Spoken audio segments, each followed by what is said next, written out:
The last story I read to you was about the elephant and Grandma Tildey and all of how about the elephant learned to go to school and enjoy himself. This book goes before that story. It talks about how Grandma Tildey became friends with an elephant in the first place.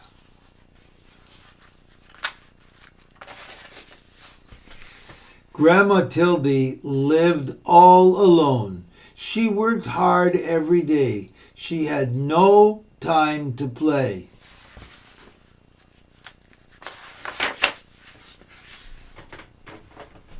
One day, a man came to her house.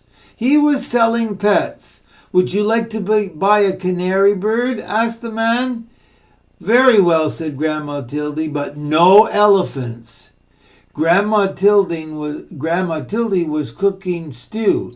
The bird wanted to help, so he sang a song for her. It made Grandma Tildey happy.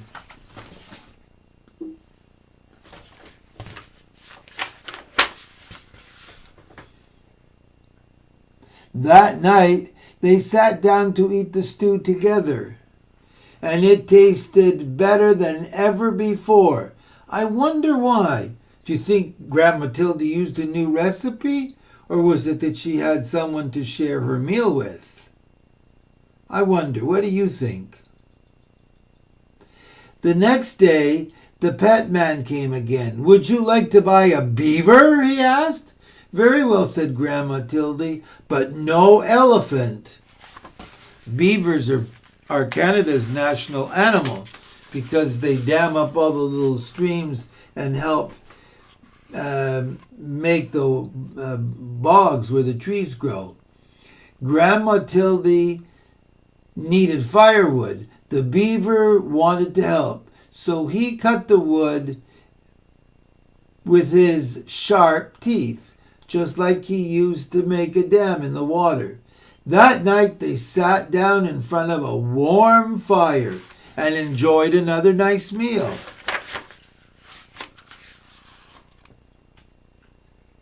Grandma Tildey went shopping. She met the pet man again. "Would you like to buy a turtle today?" he asked. "Very well," she said, "but no elephants, thank you." Grandma Tildey was tired. The turtle wanted to help, so he put Grandma Tildey on his back and took her all the way home with all her parcels.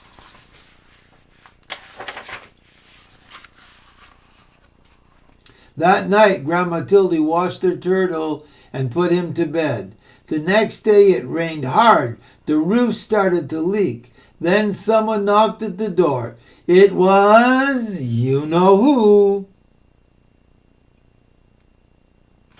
Look at all the water coming in.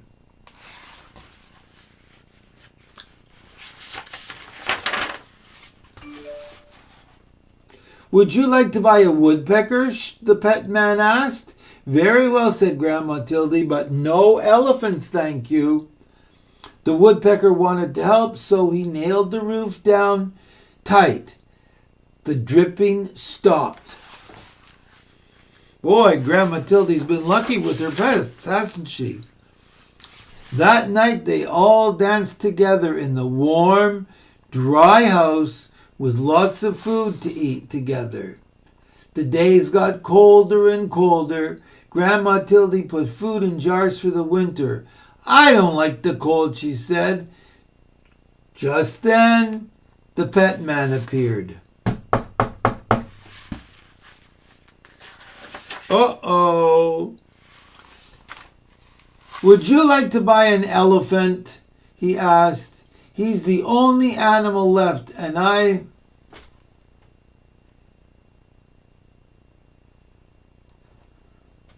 what does it say? "And I want to leave before it snows." Ah, okay. He wants to leave before it snows. "No! No elephants, I've told you," shouted Grandma. She went back to her work. The pet man left.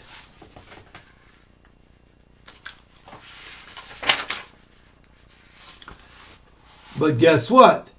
The elephant stayed. It started to snow and it kept on snowing.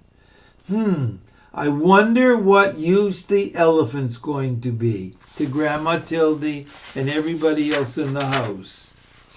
Oh, I don't know. It snowed and snowed and snowed and snowed. No elephants, said Grandma Tildey, but the elephant would not go.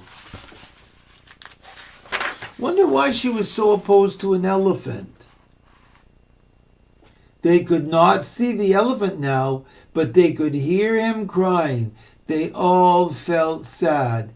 Very well, called Grandma Tildey. She was really a nice grandma. You may come in. The elephant was as happy as could be. But the elephant had a problem. Surprise, surprise. He couldn't get into the door. So they all helped to push him inside. Oh dear, said Grandma Tildey. I hope the floor is strong. This is a very old house.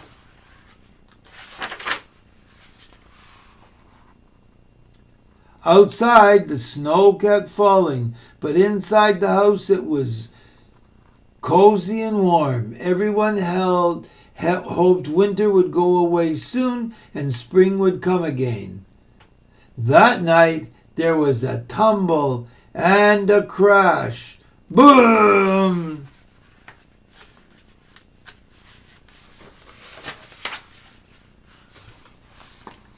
The elephant had fallen through the floor, just like Grandma Tildey worried about. We cannot fix this, said Grandma. You will just have to stay there. The winter was long, and soon the firewood was gone. The elephant was hungry. He kept eating away. All the food got eaten up. And the elephant ate and ate and ate until all the food was gone. We cannot leave or we will freeze, said Grandma Tildey. We cannot stay or we will starve. What are we going to do?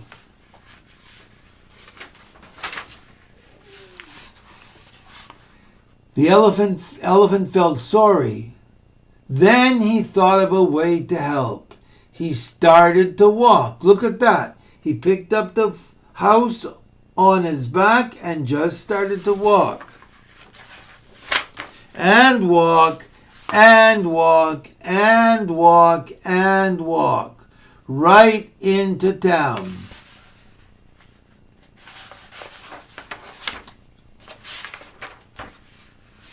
When he stopped, they were in a warm, sunny place.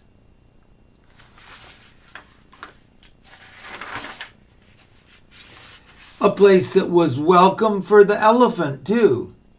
And this is where Grandma Tildey and her friends are today. In a sunny, warm place. Another book by Jerry Smath. But no elephants.